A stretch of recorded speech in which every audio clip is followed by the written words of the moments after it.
If you're living in a college dorm right now, do one thing before you go to sleep tonight. Look at the room number on your door.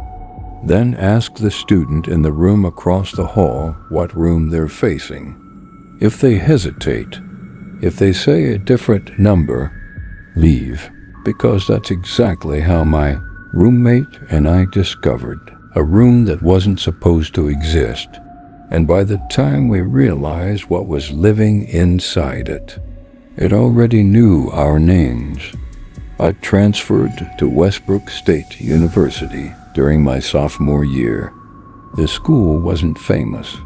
It was just another brick campus built in the 1950s, surrounded by thick woods and old academic buildings. Housing was limited, so freshmen and transfer students were assigned wherever space was available. I ended up in Hawthorne Hall. It was the oldest dorm on campus. The building smelled like dust, old books, and damp concrete. The walls were covered with decades of scratched paint. Every hallway echoed, even in the daytime. My roommate Ethan had moved in 2 days earlier. He was friendly enough, mechanical engineering major, always joking, always wearing headphones.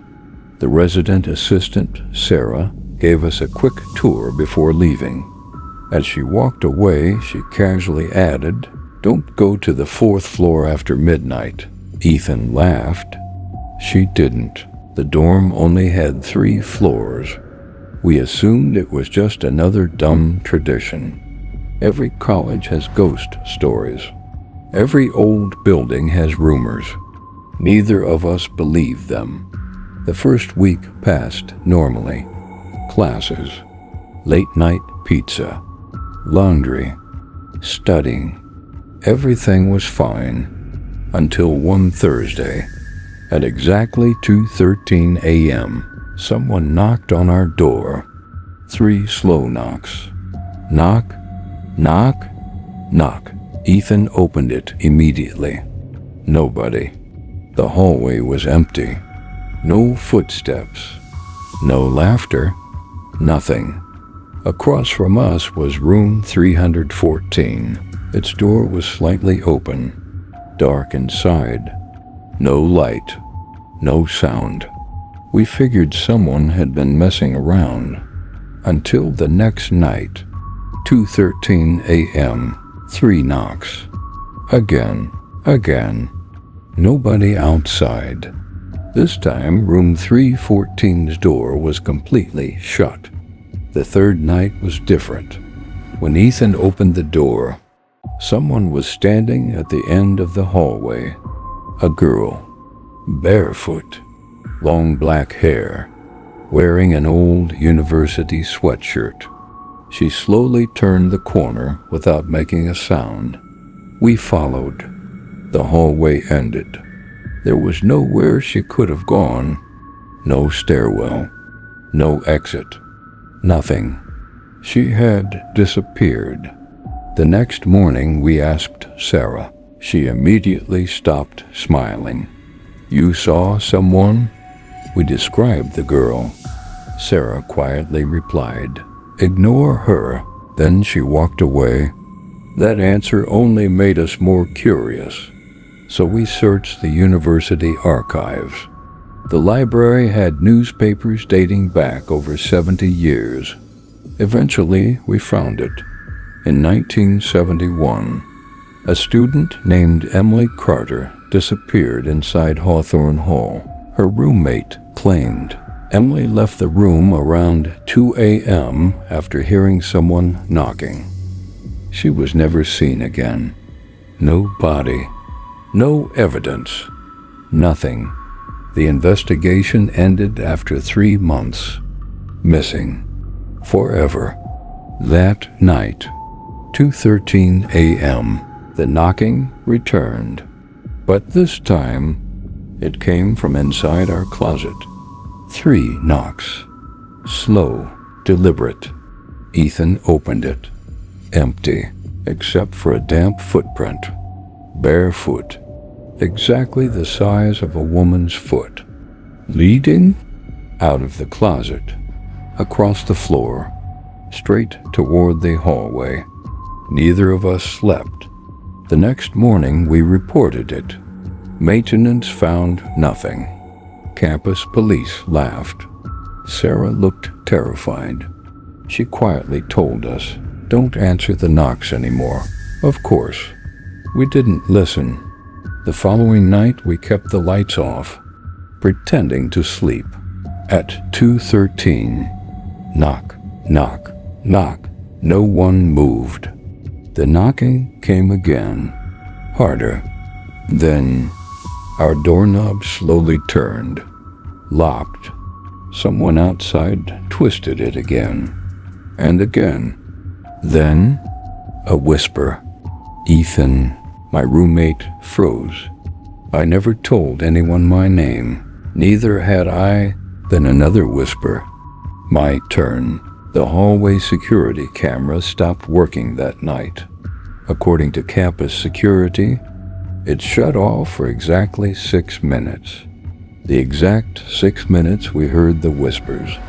A week later, students started talking. Someone claimed they heard footsteps on the non-existent 4th floor. Another said they saw an elevator button labeled 4. There was no 4th floor. We checked ourselves. The elevator only showed 1, 2, nothing else. One rainy night, Ethan suggested trying something stupid. What if we ask who keeps knocking? At 2:13, the knocks came. He answered, "Who's there?" Silence. Then, a soft voice replied, "You?"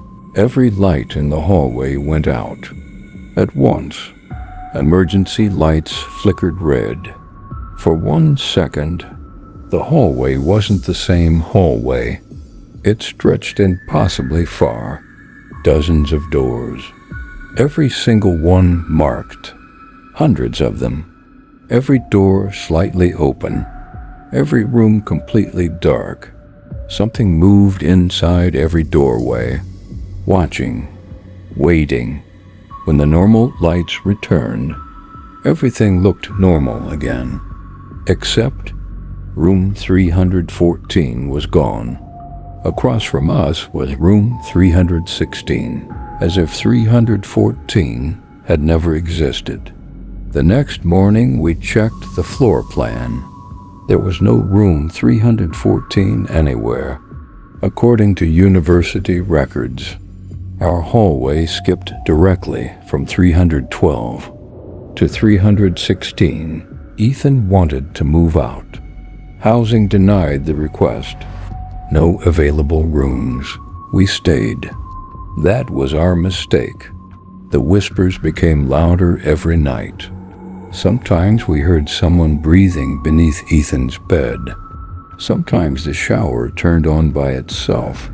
Sometimes we'd wake to muddy footprints leading to the wall and stopping. Then students began disappearing. One, then another. Always from Hawthorne Hall. Always after hearing knocking. Campus officials blamed runaways. Nobody believed them. One evening, Sarah finally admitted the truth. There had once been a 4th floor.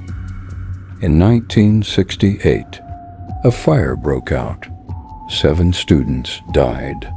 Instead of rebuilding, the university sealed the floor behind concrete. Officially, it no longer existed, but every few years, someone heard knocking. Someone answered. Someone vanished.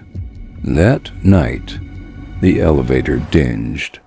The display showed the doors opened. Cold air rushed inside. Beyond the doors, a hallway covered in ash, burned walls, blackened ceiling, rows of scorched dorm rooms. Every doorway contained someone standing perfectly still. None of them blinked. They all smiled. At the very end stood the barefoot girl. Emily. She slowly raised one finger, pointing at Ethan. Then the doors closed. The next morning, Ethan was gone. His bed looked untouched. His clothes were missing. His phone was still charging. Campus police searched for weeks. Nothing. His parents believed he'd run away. I knew better. I moved off campus immediately. Never went back. Years later, I attended a reunion. Hawthorne Hall had been demolished. Students applauded. Nobody wanted to live there anymore. Construction crews found something beneath the foundation. A sealed staircase, leading downward, not upward. The workers broke through the concrete. At the bottom, they discovered dozens of old dorm rooms, every room numbered. Inside each room, a single bed, a desk, and names carved into the walls. Hundreds of names. One of them, Ethan Brooks. Another, Emily Carter. And at the very end, freshly carved into the concrete, my own name, exactly as it's spelled. The workers refused to continue. The staircase was filled with concrete again. The university denied everything. They claimed no such rooms existed. But every October, current students still report hearing 3 slow knocks at exactly 2:13 in the morning. Some say if you ignore them, they eventually stop. Others say the knocking only stops after someone else answers. So if you're staying in an old college dorm tonight and someone knocks 3 times after 2:13 a.m., don't open the door, because whatever is waiting outside isn't trying to get in. It's waiting for you to let yourself out. The end. Subscribe Ghost Fair YouTube channel. Goodbye.